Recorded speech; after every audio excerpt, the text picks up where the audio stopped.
Team, welcome back to the Awaken Man podcast. You're with me, Pete, and today I have a great guest, a guest that many of our clients follow, and I'm sure a bunch of our listeners will follow too. Jillian Turecki, welcome to the show. Thank you for joining us. Jillian is a relationship coach, very well known. So welcome into the show. Thank you so much. Thanks for having me. Let's I want to dig straight in with this first question that has been on my mind.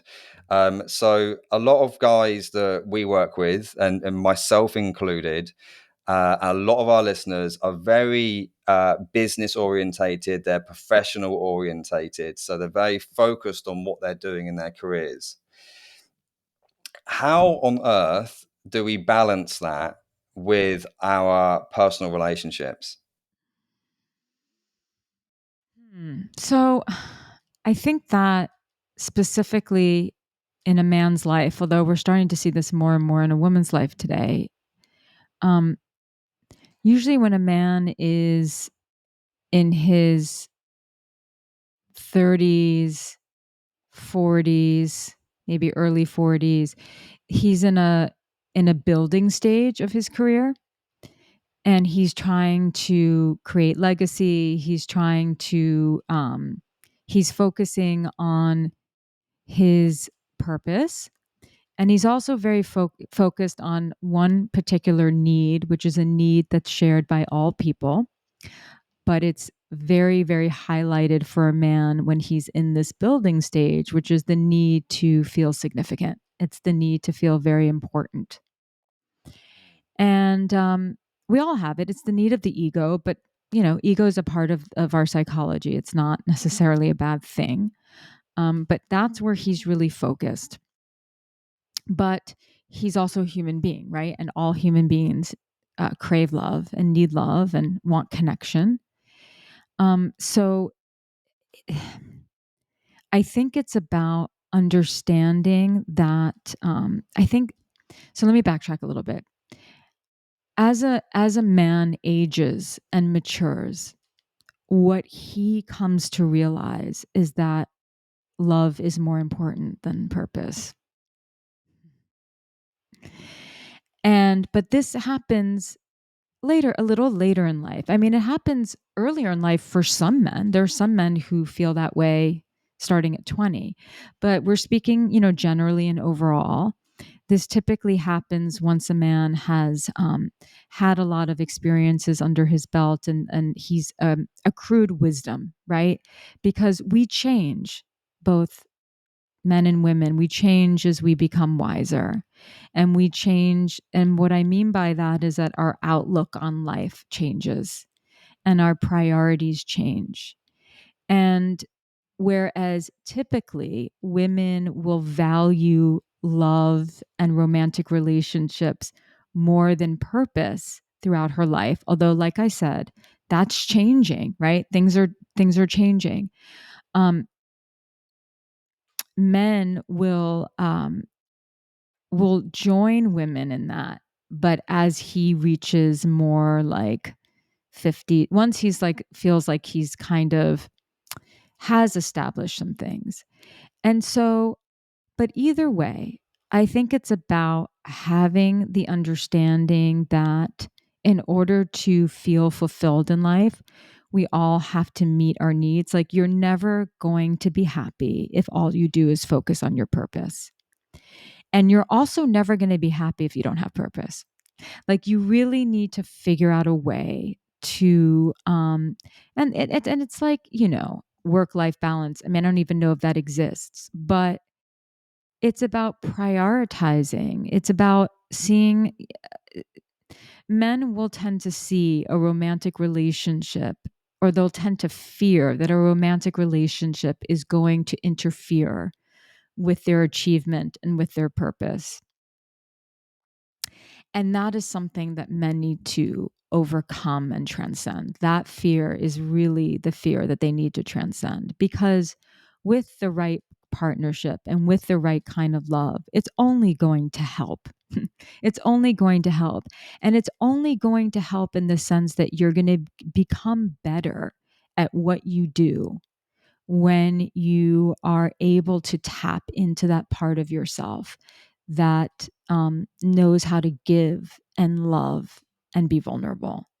Like, that's really when a man becomes unstoppable, and not so burnt out because he's overburdened with trying to be enough and important and significant.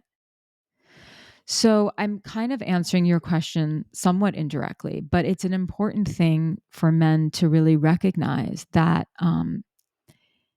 that your life just won't, you will not feel fulfilled without love in your life. And that doesn't mean that everyone has to be in a relationship and whatnot, even if it means that you're spending more time with family, even if it means that you're spending more time with certain friendships, even if it does mean romance. It's just that having love in your life in whatever form that it comes, and giving love in whatever form that that shows itself, is what's going to actually make your purpose more purposeful. It's what's going to prevent you from having a midlife crisis. Yeah, I'm sure a lot of guys can cotton on to that. A lot of our listeners are in the 30s, 40s, and 50s. So, yeah, I like what you said there about it's a powerful combination that will make a man unstoppable. Because that's a lot of the guys that listen is they are driven men, Yeah. and they respond well to being unstoppable. Yes. And it is that it's guys, myself included, that we're building. We want to build. And the significant thing, yeah, you're so spot on with that. So spot on. But to have the combination of purpose and love to become unstoppable, yeah, that's attractive. Yeah, because I think that with wisdom, one comes to understand, and we're speaking about men specifically right now, and men of a particular stage of life and mentality, right? Achievement oriented. The wisdom is what it teaches a man is that really the path to fulfillment is not living your life just building. Like, you will wake, if that's all that you're focused on, you will wake up one morning and feel totally empty. Are you just talking to me now? I was like, What's that? ah, yeah. Oh my god, that's yeah, that hit definitely deeply. Because that absolutely happened to me. Woke up and felt incredibly empty, and it is actually part of the reason we started the Awakened Man is Yeah. because that was me. I'd done the business building, built a business over the course of 6 years, and it was everything to me. And I had big teams, and it was, but I had like all the external things, the car and Yes. the house, but I felt so empty inside. Yeah. And so what is the antidote to emptiness? It's connection and love. Yeah, Always. yeah, and for me personally, I think just neglected that side, or put that side secondary for such a long time, and knew it was important, knew it felt good, but the bit like the building side and the business side always kind of came first, which obviously is a problem. Yeah, I mean, I think that, there's a lot here. There's just also societal conditioning that says that, like, a man who doesn't actually have much to his name from an achievement and monetary standpoint isn't much of a man. There's also his desire to want to provide, Mm. and right, and he also wants to, if he's, let's say, provided that he's a man who dates a woman, he wants to attract a high quality woman. And usually the high quality women want a man who have a very big pot to piss in. And so, but, you know, there's just so much more to the story. And you need a reason to get up, and you need purpose. But when your work becomes more about love, meaning it's more something that you feel an emotional connection to versus something that you're doing for validation, you will feel much more fulfilled. And a lot of us, and I'm going to include women in this too, will get obsessed with like the building and the achievement and the validation and the work stuff until we recognize that, like, okay, why am I burnt out? Why do I feel empty? Why do I feel depressed? Why am I having a midlife crisis at 30, or 35? It would be because all we're focusing on is being significant as opposed to focusing on giving back, building something um, where many people benefit, not just that we benefit. Building something that's not just about our achievement, but building something that is something that we can really say, I'm proud of this. I'm also proud that, like, I did this and was a family man at the same time. Like, it's really just about priorities and understanding the purpose of purpose, which a lot Yeah. of people don't.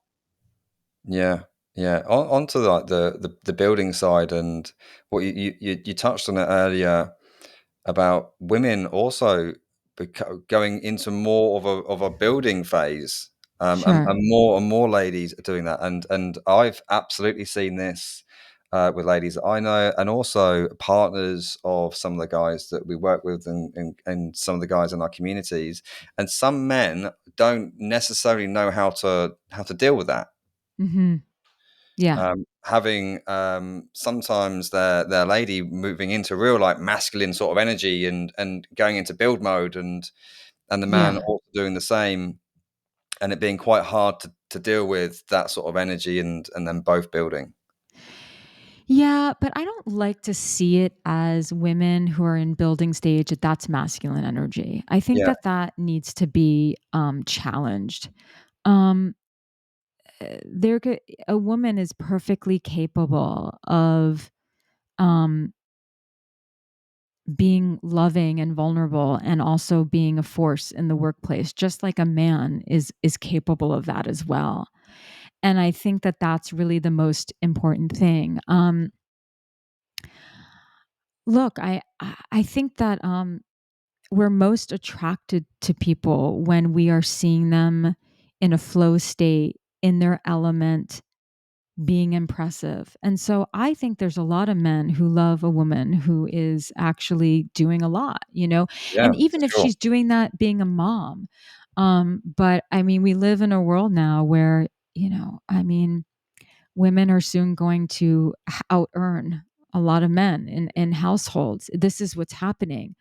But that doesn't mean that, you know, there's always going to be the woman out there who's like a badass at work, but then like doesn't know how to actually be vulnerable in her romantic relationships. But the thing is, we all wear different hats. And I think that relational intelligence is largely determined by how well we're able to honor and switch those hats.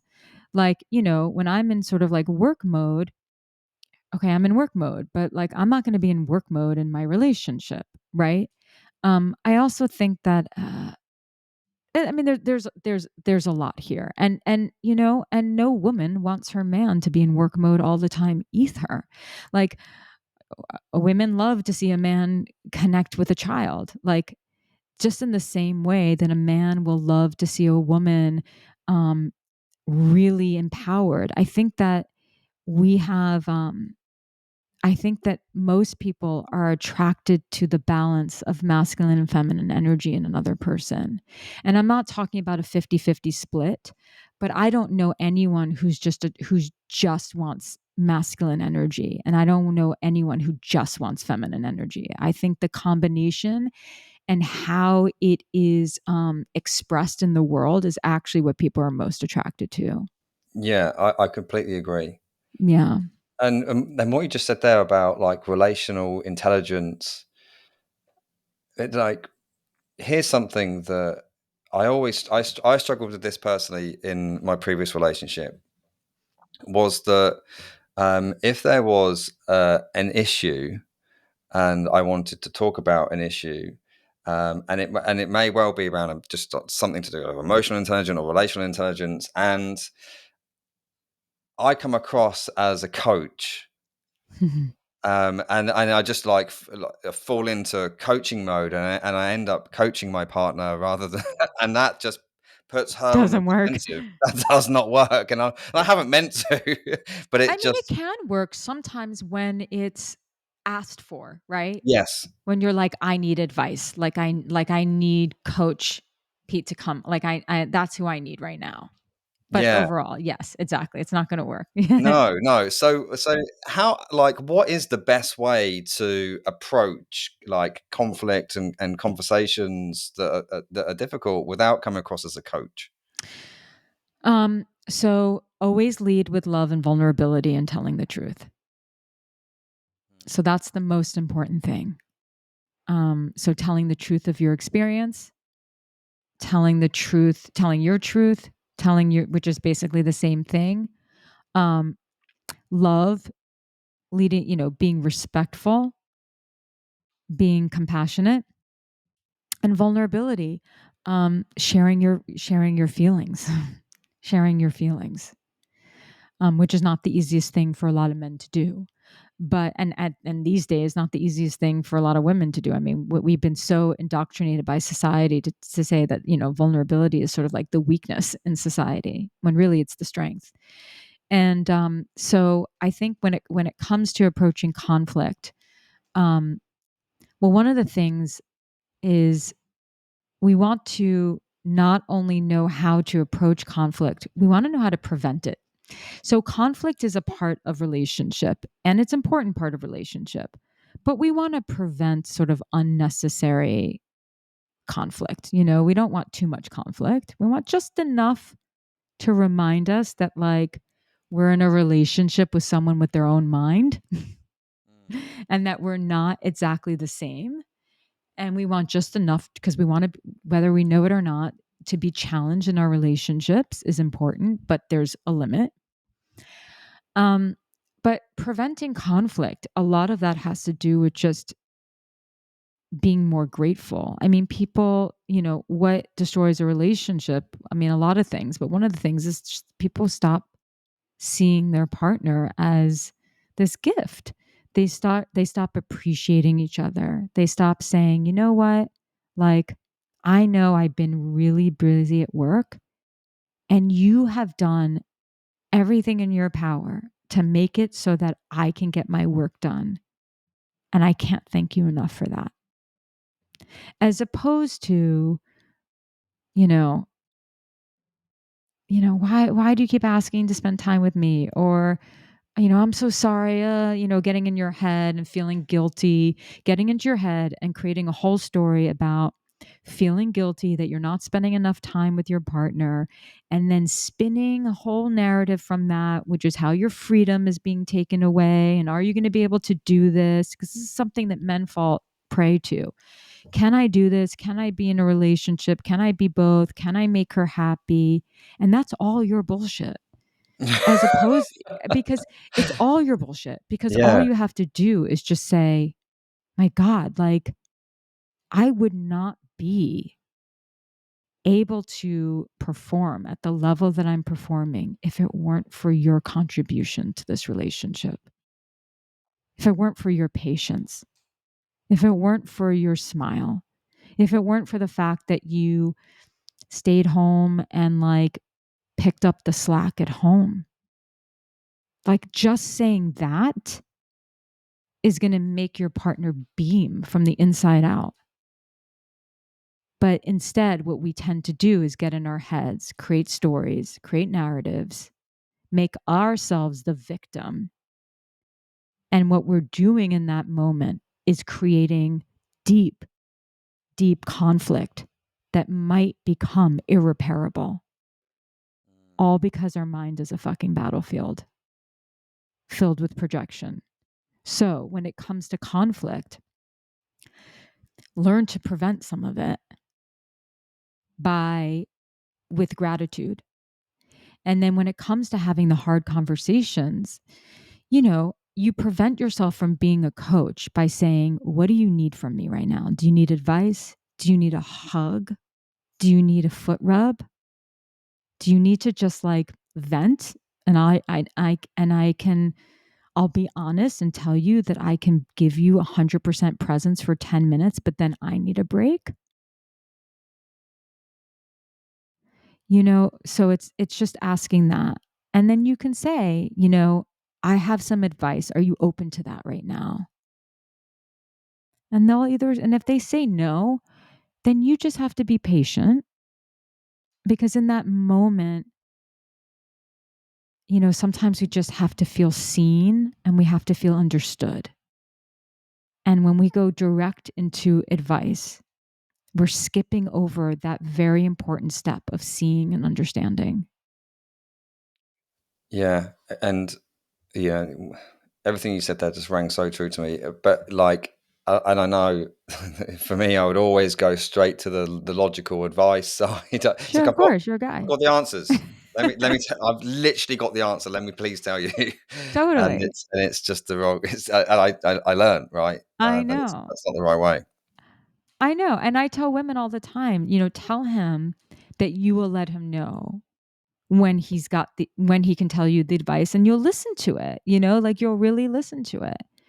But sometimes the solution is letting someone process with you, knowing that you are not going to judge them, and then they arrive to the solution themselves, which is always the better way anyway. How can we just like how can I how can we better like self-analyze where we're actually being the problem here. But it's like, no, she's the problem, it's all on her, but actually, it's probably half the time we're the problem. Sure. Is there a way If that not more. yeah, if not more, absolutely. Mhm.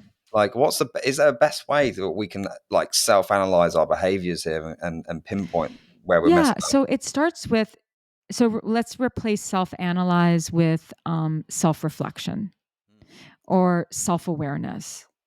So whenever you find yourself in a pickle with someone you care about, you can always just ask yourself, like, how might I be contributing to this dynamic right now? How have I been closed off? Oh, I know that I have a pattern of, you know, A, B, C, D. Like, could it be that that pattern that I have, that I've received feedback in the past from past partners, is rearing its head right now? And then you can also just, one thing that's really important is just to um, tune into how your body feels in that moment. Because if you're incredibly tense, you are likely not helping the situation. So if you are incredibly tense, just using your breath to kind of relax your body, to let go, because all of so much of what plagues a couple when it comes to conflict is the need to control and the need for control. Like, I'm right, I have all the answers. Like, why can't he do this? Why can't she do this? It's all control. And when we feel out of control and we really want to control, how does that show up in our physiologies? Our jaw gets tight, like the tops of our shoulders, trapezius muscles get really tight. Like, we're not breathing. So it's like, so the self-analyzation would just be like, what is my body doing right now? Like, am I just like amped to go right now? And do I need to literally use my breath so that I can chill the fuck out Yeah. and then approach this? This is not easy stuff. No, it's It takes a absolutely lot. not. In the No, moment, this that's really not. Yeah. no, this is not easy stuff, but this is how we learn to self-regulate, because do we can't fight well without the ability to self-regulate. Yeah. Yeah. But it's totally okay, right, in the moment to say, hey, my feelings are going all over the place. Can I have a minute? Right? Oh my God. Yeah. You can say, I'm totally overwhelmed right now. My feelings are everywhere. Can you give me an hour? But always promise to return. Yeah. Always with that reassurance, because a lot of people are dealing with an abandonment wound, and a lot of women have the abandonment wound who date men because men have a greater tendency to go to avoidance and shut down when there's conflict. Women want to talk this, and we're speaking generally, but there's truth to it. Women want to talk about it, men don't, right? So if you can just say, I'm super overwhelmed, like I've got a lot of feelings right now, but I don't know how to put words to it. Can you give me 15 minutes? Can you give me an hour? I love you. I'm going to return. You don't have to worry about that, but I just need some time. And then what I always coach, partner A on that is like, always give that space. Always. Like the moment you prevent someone from taking the necessary space to self regulate is the moment that you become the problem in the relationship. Yeah, I for don't care sure. how anxious you are. You need to do it. But this is how we have to reassure each other. It's really important. Yeah, a big revelation for me when I was like, right, okay, let me self reflect. I self analyze to is when I figured out that in moments of conflict, I would freeze. Yeah. So I wouldn't necessarily lose my lid like immediately, or I wouldn't run away. I would just freeze and wouldn't know Yeah. what to say. Yeah. Very Um, common. yeah, yeah. And then as soon as I like got to that, I was like, oh right, okay. Then Yeah. it's like I need some time just to process this, and then we can have an actual Yeah. authentic conversation. You need time to process, and that can be, and the thing is, it's like that can be very overwhelming for someone who has a tendency to feel like anxious in relationships. But a lot goes a long way when you can just say, like, I just need I need a little time to process, and then I promise we will sit down and we will talk about this. I think it's the promise of, I'm not running away. I'm not avoiding hard conversations. I'm in it to win it with you. But in order for me to have this hard conversation, the way that my mind works is that I need a little space to process. So can you give me today to do that? We can talk about this tomorrow. Can you give me an hour? You know? And so that goes a really long way. Yeah, yeah, yeah. Huge way. Absolutely. And like both sides, Both like sides, everyone. Yeah, absolutely. This isn't really necessarily a gender thing. It just so happens that, I mean, there's so much talk about anxious attachment, avoidant attachment, all of that, but the reality is that there is a gender element to this. In general, or historically, men need more time to process feelings and to put words to feelings. And in general, women are much more in touch with that side of themselves. And so women will get frustrated and anxious with their male partners, and men will feel overwhelmed and burdened by their female partners. And it's because of that disconnects. And that's why you just have to communicate that with each other. yeah.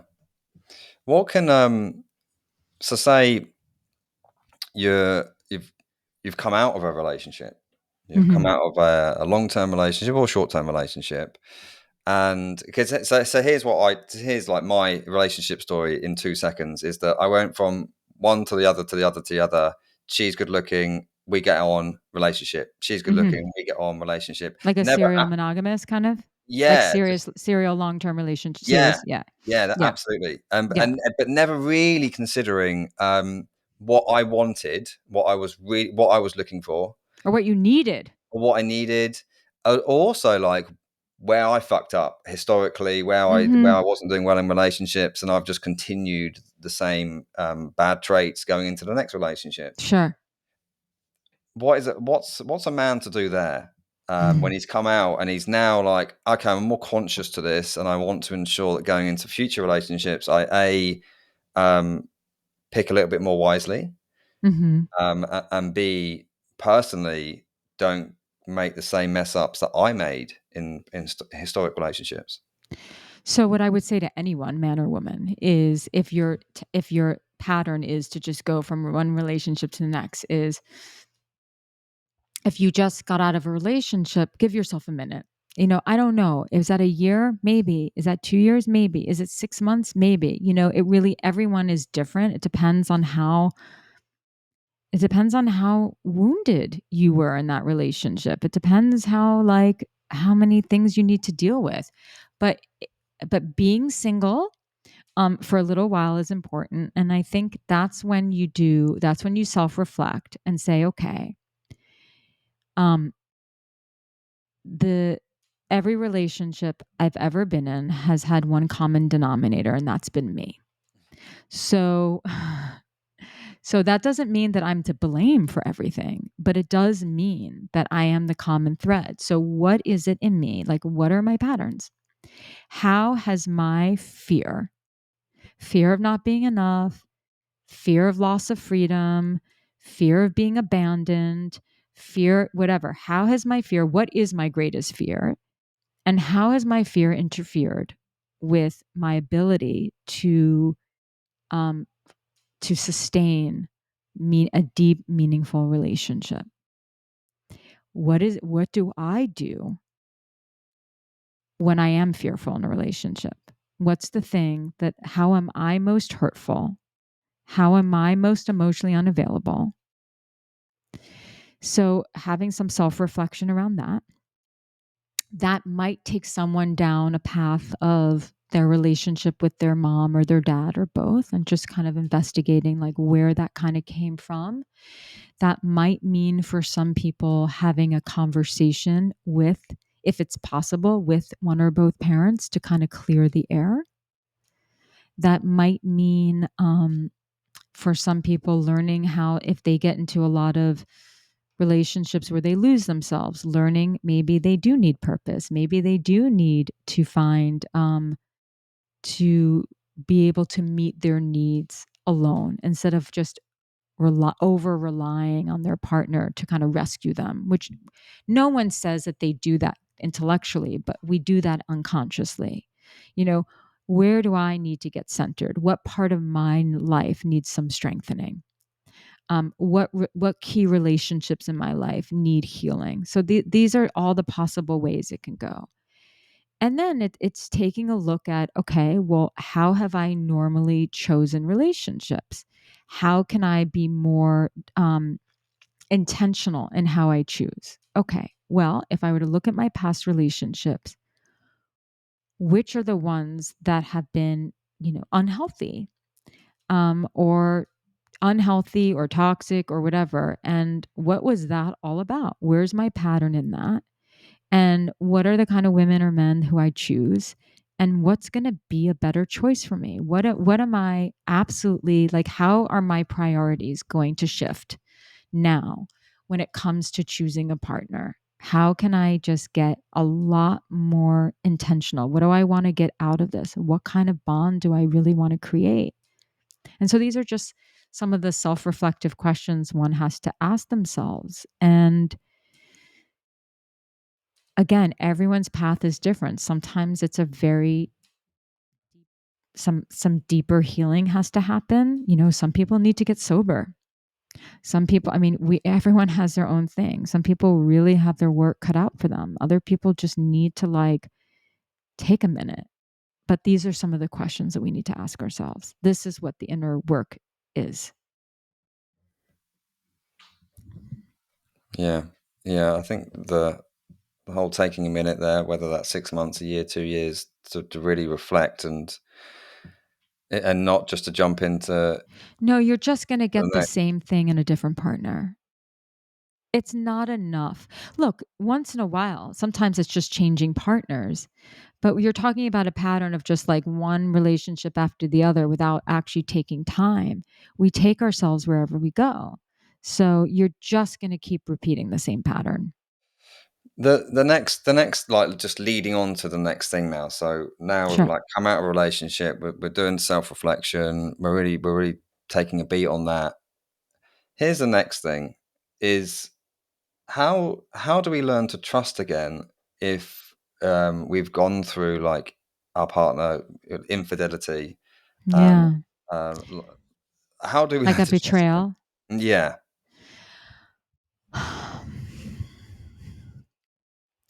So it can be tricky. If you were like, let's say, married and your partner cheated on you, and this is not going to be popular, but you have to think about like what you see, why did they cheat? And this is not to put the blame on you, because cheating is immature. It's when someone is cheating, they're having a very low character moment. They just are, or a series of low character moments. Like, I don't think there's anyone, the people who cheat, who defend themselves, are their egos are just way too fragile. But I don't think that anyone really cheats on someone they love and feel proud of that. Right. That's not really a high moment. But, oftentimes infidelities happen because there's something going on in the relationship that wasn't dealt with. I don't know. I mean, it depends. So I think that you learn to trust others by having, whether there was an infidelity or not, by having a clearer understanding of what went down in the relationship, and or a lot of people ignore early red flags, and they ignore it because they justify it away, and they gamble away their principles and their values and their morals just to be in a relationship. And so you learn to trust yourself by understanding and identifying the red flags that were put right in front of your face Mm. that you ignored, and understanding why you ignored them. And so it's a process of raising your self esteem. It's a process of seeing your part, perhaps. Maybe you played a role in whatever, you have to kind of look at your story. Like, let's put cheating aside. Like, a lot of people, when they're hurt in a relationship, will feel like a victim. And, are you good? Yeah. Yeah. A lot of people will feel like a victim. And so you have to kind of, part of processing a relationship is trying to see the truth of what happened. And you need some time to kind of get distance from that. But regaining trust more has to do with regaining trust in yourself, not really Mm. in trust in others. It's like, can I trust myself to make the right decision? Can I trust myself to listen to the red flags? And then you might need someone to hold you accountable, whether it's a friend, whether it's a family member. And it might mean that you just have to go, if you're someone who goes fast in relationships, it might mean that the next time you got to go really slow. Yeah. Yeah. And the like spotting the red flags, being aware of the red flags, and then doing something about that rather than just letting it slip.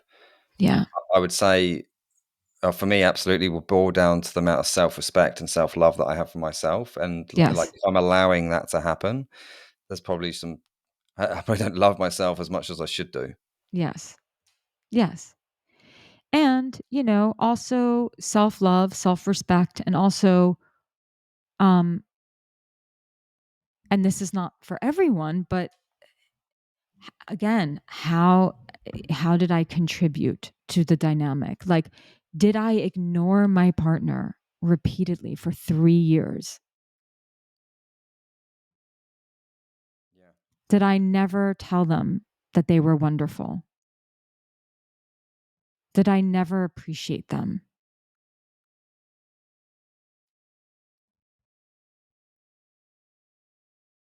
These are some of the tough questions we have to ask ourselves. Yeah, 100%. That's like, if you've been through that betrayal, there's a lot of pain there, but it's not wanting to go through that pain again. So it's going through those tough questions, which are painful, to then not go Yeah. through it again, Yeah. or And do I prevent, just, or is my do as much picker as you can to off? prevent it. Yeah, Yeah. absolutely. Is my picker off? Am I missing some really important red flags? Am I lying to myself? I mean, I Yeah. recently had, an old client say to me, just recently went through a breakup, and then she had shared all this like information that she never shared from the get-go. It's like, oh well,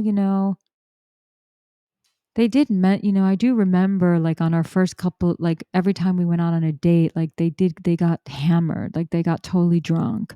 And they did mention, oh, and their ex was like totally crazy. It's like, okay, well, if your ex is crazy, what does that say about you? Because you love them and you were in a relationship with them. Or like, they did say that they had a problem with porn. And I'm like, well, hello. Yeah. Yeah, the signs are there. The signs are there. Yeah. Talking about dating, Hmm. Let's do it. and Let's talk about dating. yeah, let's talk like so. We're just doing the full cycle here now. So Exactly. relationships, out relationship Yes. to now modern dating. Sure. Um, how does a man navigate modern dating? Hmm. How does a man navigate modern dating? Well, decide if you want a long term relationship or you just want to have sex, and then be very honest about that. Yeah. An awakened man cannot be a fuckboy. No. So you have to be very honest with yourself about the amount of integrity that you're bringing to dating. And you have to ask yourself, am I being a fuckboy in this moment? Oh, that gave me chills. I love that. We talk about like self-restraint Hmm. a lot with guys, and it being like a real like solid core value that an awakened man should really embody, and that is not just going out and just because you have an urge to have sex is No. going out and fucking whoever comes Hmm. path, because ultimately you're devaluing yourself as a man. Yes, I 100%. And so I think that you just have to be really honest with yourself. I think it's about being really honest with the person that you're dating. I think it's I talk a lot about situationships. And so one of the things that I'm seeing a lot of people, but this isn't just now. I mean, this has been the last 10, 20 years where so many people, and it's not just like the 25-year-old, right? This is like middle-aged people too, are finding themselves or choosing these relationships that are quote unquote complicated, where they don't know where they stand and people aren't communicating. And it's because like people meet each other, they're attracted to each other, they don't have the important conversations. They're like, yeah, I don't know you at all, but don't worry, I'll get naked with you. Or like, I don't know you at all, but don't worry, I'll spend the whole weekend with you and play house like we're a married couple or we're partners and I don't know shit about you. Yeah, That needs to stop immediately. That's for teenagers. And that needs to, if you really want to be an awakened man or an awakened woman, you cannot do that anymore. You have to have conversation before you sleep with someone. What does this mean to you? What are your expectations around this? Um, and have these types of conversations. Sex complicates feelings, and it may not complicate feelings for you, but it's going to complicate feelings for one of you. And so you better just talk about it. It's really just about bringing your A game of maturity to dating. And and I believe that most people could really improve their social skills. And that means being in a relationship and not being in a relationship, being on a date and treating that person, whether you are not attracted to them, not attracted to them, or not quite sure yet how you feel, treating them like they are an incredibly interesting person that you want to learn about. And just asking questions and practice connecting with another person without the obsession around the outcome. yeah. That's it's also very relevant as to what we talk about a lot now, which is detaching from outcomes, and it's like Yeah. detachment. And yeah, I love that. Just kind of you're practicing without any preconceived idea about where this could go. Hmm. Yeah.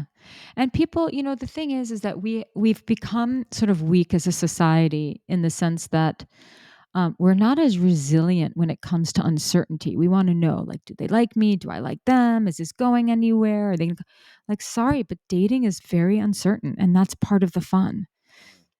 So if you really struggle with that, trust me, having sex with a stranger is going to completely stress you out. So don't wait so that you don't get all your feelings tied into someone who you don't know and feel because people get very complicated about their feelings. They have these strong feelings for someone they don't know, and they think that those feelings mean something, and they mean nothing other than just delusion and fantasy and attachment and all of that. So you have to, one has to protect themselves in that. Yeah, we had Gay Hendricks come on the podcast. He wrote the book Mm, The Big Leap, and he's been married to his wife for a long time. yes. And he said that, and I loved this. He said that on his prior to the first date with his wife, he had like three rules that he would want in a relationship, and number one was own your own shit. Number two was that we do the work on the relationship with each other, and we're not afraid of doing the work. And number three was like have your own like venture, have your own thing like outside of the relationship that's yours and that you're passionate about. And they were his three things. And Love those three things. yeah, Very important. Love it. yeah, yeah, absolutely. And I'm like, right, wow, that's like actually, yeah, what's my three things or five things that and to talk about early as well, not like talk about 5 6 7 dates in, is to just like, hey, if we're not on the same path real quick, then Yeah, but also the first date I don't think should be an interview. I think the first date should be about rapport, seeing if you have rapport with someone and tapping into how you feel when you're around them. I mean, that's like a really big important thing. Do you feel listened to? Are they paying attention? Do you feel safe? Do you feel good? And then going back to what Gay Hendricks said is, so those three things: own your shit, do the work with your partner, and have a life, basically. Um, any one of your listeners right now can ask themselves, out of those three, which are the ones I need to work on? Or do I need to work on all three? yeah.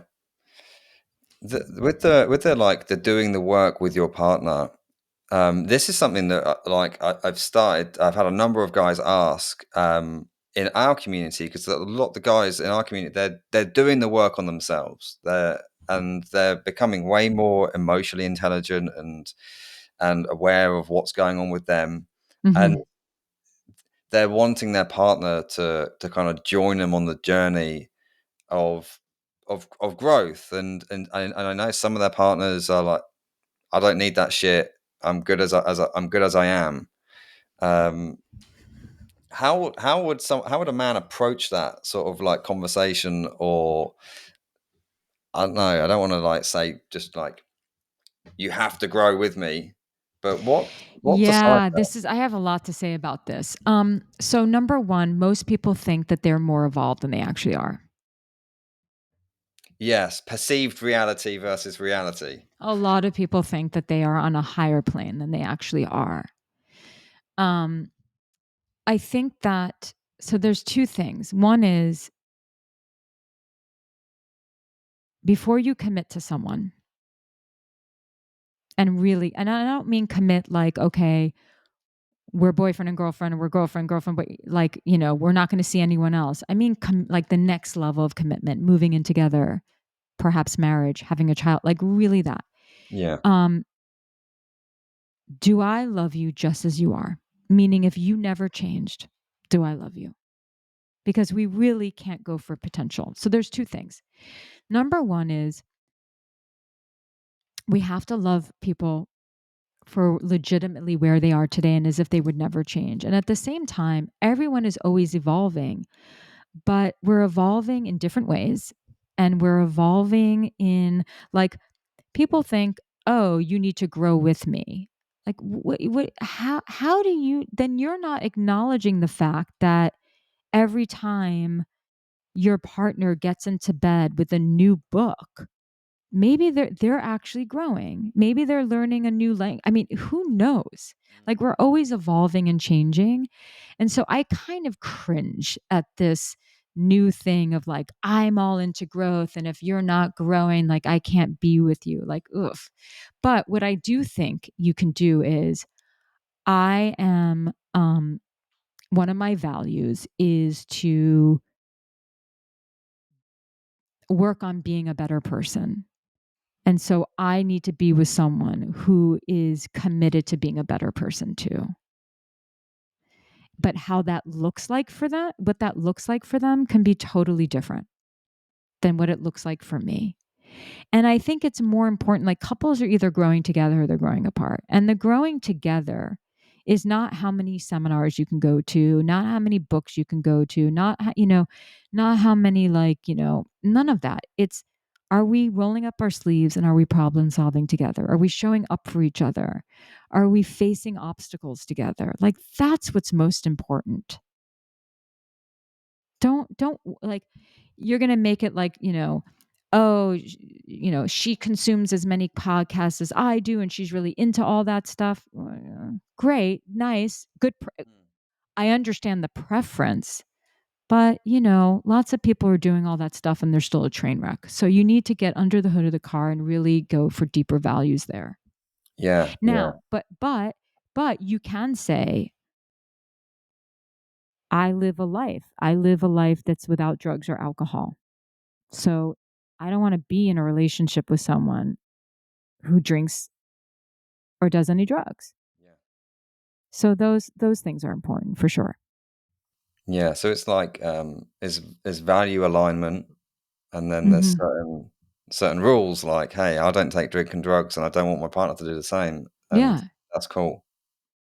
Yeah, you can, or you can say, I don't care. I mean, if they have a glass of wine here and there, that's one thing. If they party, that's going to be, I don't want every Saturday night to be like a point of contention between the two of us because they want to go out and party and I just want to have a dinner with friends. Like, life in a relationship is a lot easier when every Saturday you're not fucking trying to negotiate how you're going to spend your Saturday. Yeah, 100%. Yeah. Hmm. Jillian, Yes. I've loved this, by the way. This has been wicked, and I know if I found this super valuable, I'm thinking I need to go back over the podcast and start make my own notes. You I know I saw on your Instagram you've got a new program or course around getting over heartbreak. Was that did I see right? Yes, I do. I mean, I release it a couple times a year. So this is the second time this year that I'm releasing it. It's the last time that there'll be some live coaching too. Yeah, I really love helping people um, change their lives after a significant breakup. So that is out, um, starts next week. Yeah, and I have my podcast, Jillian on Love. Lovely.